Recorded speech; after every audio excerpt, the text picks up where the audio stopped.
I can't believe what I'm witnessing, and I believe you could say the same, as the Suns have been on a weird trajectory this season, dealing with some injuries, having some inconsistencies on the offensive and defensive sides on random nights, and it has led to some confusion for this roster. So we're going to be going over some injury updates and also exploring the Suns' inconsistencies this season and why it has been a really rocky road this year.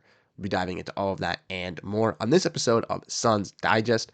I'm Bruce Velez. You guys have been absolutely fantastic, showing your love and support for the channel, which has been super, super grateful over the last couple of weeks. We are really, really appreciative. So if you do enjoy the content, keep hitting that like button and hitting that subscribe button to get all your daily Suns content. But without further ado, let's dive into the video at hand. Make sure to grab a snack.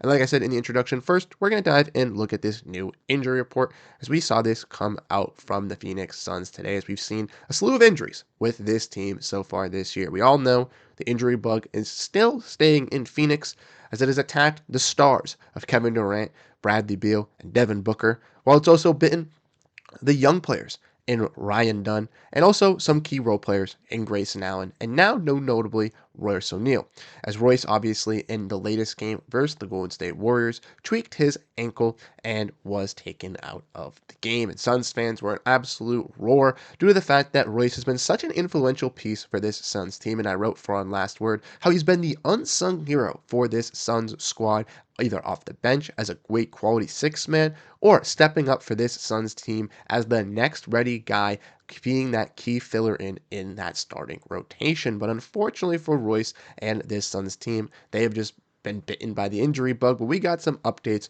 revolving around those injuries. If we want to dive in and look at this courtesy of Gerald Bourget of PHNX Sports, we can see that after practice today that Mike Budenholzer said that Devin Booker and Grayson Allen did pretty much everything of the practice, including 5-on-5.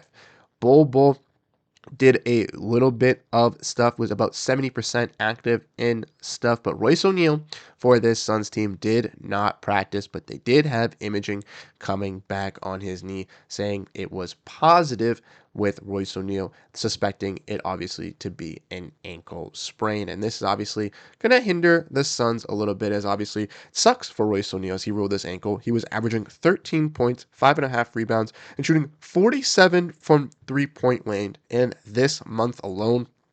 It was a huge influential piece in how the Suns were able to stay afloat and stay in some of these games throughout this season, dealing with their injuries to Durant, Beal, and Booker. But it is nice to see and hear that Booker and Grayson Allen are progressing nicely. We all know Booker went down with that groin injury playing against the Indiana Pacers. He was reevaluated in 1 week, has been out a little bit longer than that, has missed 2 games before Christmas, has missed some games after Christmas. We know Grayson has obviously got injured the game after the Pacers game versus the Pistons when he got hit in the back of the head with an elbow where he suffered a concussion. It is nice to see both of those players progressing back, as the Suns desperately going to need that offensive punch, as we've seen with this team some weird circumstances in the latest couple games, and we're going to be diving into that just in a little bit. But I wanted to get into the injury updates and kind of break it all down.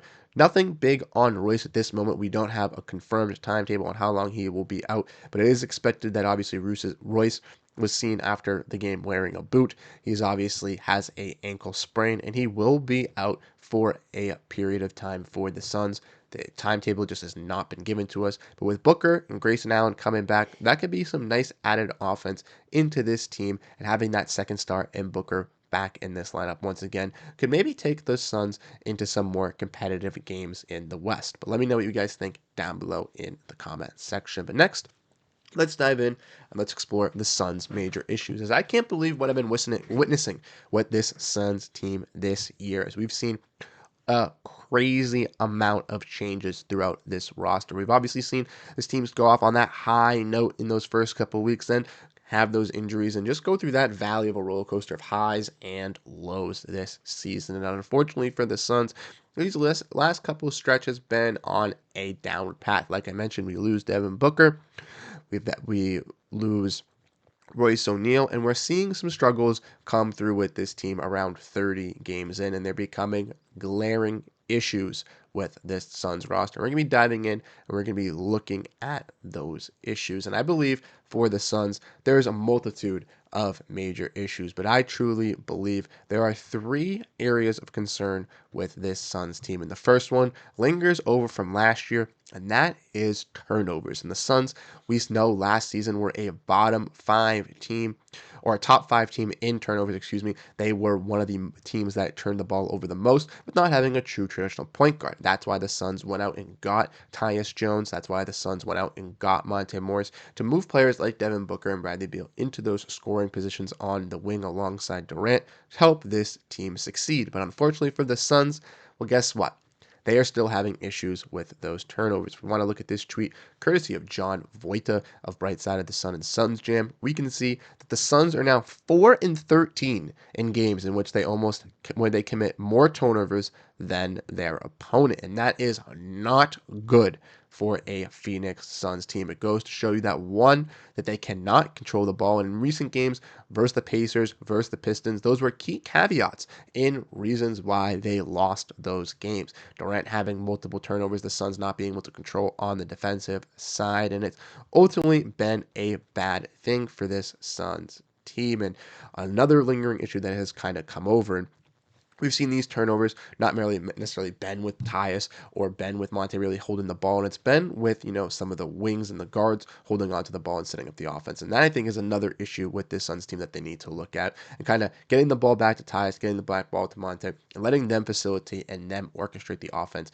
for how this team is ready to succeed. If that is the case, I think the turnovers will be limited, and I think the Suns will be a little bit better. I think the Suns have also been struggling on both the offensive and defensive side. We all know that the injuries have definitely been a major case added on to that front court group, but obviously that's a major issue in defending the paint, protecting the paint, even being effective on the defensive side, stepping up on threes with opponents, playing those opponents tough on the defensive side has been a glaring issue. But in recent games for the Suns, like we just saw versus the Dallas Mavericks, they played solid on the defensive side. The only thing is they struggled on the offensive side, and that is the weird thing. The Suns cannot be consistent on both sides of the ball on most nights. They're either struggling offensively or struggling defensively, and that has been one of the major issues. In a night where they need to play good defensively, it's a shootout going back and forth, and the Suns lose the game because they didn't step up on off threes, didn't have that rim protector in the paint to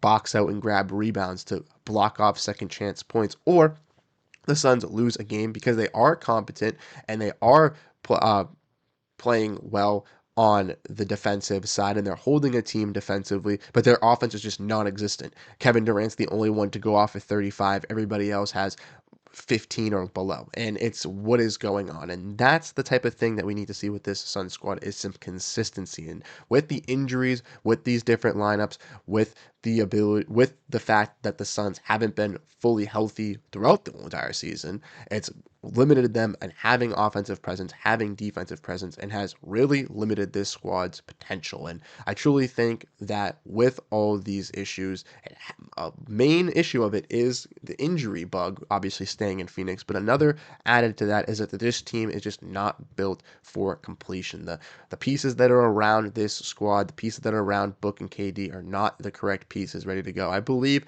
that they do have some fundamental structure with this Suns team in this starting lineup here with Tyus, with Booker, with Durant, but ultimately, when you look at Beal, when you look at Nurkic, they necessarily don't really fit in with this starting five. Players like Royce, players like Grayson, players like Dunn, Monte Morris, also those guys can be pieces as well. But then after that, you still need some scoring off the bench. You still need another effective defender like Josh Okogie, who I just forgot to mention as well. He's been very effective for this Suns team as well. And you need some interior paint presence. But like I said, those are the issues with the Suns, and it's what a lot of fans have been kind of furious, mad about. Let me know what you guys think down below in the comment section. What's your guys' honest thoughts on this team? Ultimately, the team hasn't been healthy as well. Booker, Beal, and Durant haven't even been able to play that many games to be able to warrant to justify what this big three could currently look like. And that's an issue in itself as well. But let me know what you guys think. Like I said, down below in the comment section what you ultimately think about this Suns team and what your personal changes and moves would be to get this roster back together. Like I said, the injury updates are a little bit better for this Suns team as we inch closer to the trade deadline. We did have some injury updates on Devin Booker, did have some injury updates on Grayson Allen. Hopefully they're both back in the lineup for tomorrow's contest on New Year's Eve. Unfortunately, for New Year's Eve, I will not be having a post game as I will be out, and I'm sure a majority of you will be out as well, so there's no need to break it down. Starting off in the new year, we will be breaking down this Suns team as much as we can, trying to get a video out every single day for you Suns fans, and we'll be getting those live streams like I promised on Suns Digest once a week. So once that gets back into swing, I'll let you know. If I do not catch you before the new year, have a great, obviously, hope you had a great 2024. Hope you have a great 2025. And I can't wait to talk about this Suns team all with you guys into the next year. Without further ado, I'm Bruce Velez. Thank you guys so much for tuning in, and I'll catch you guys in the next video. Have a great rest of your day, and peace out.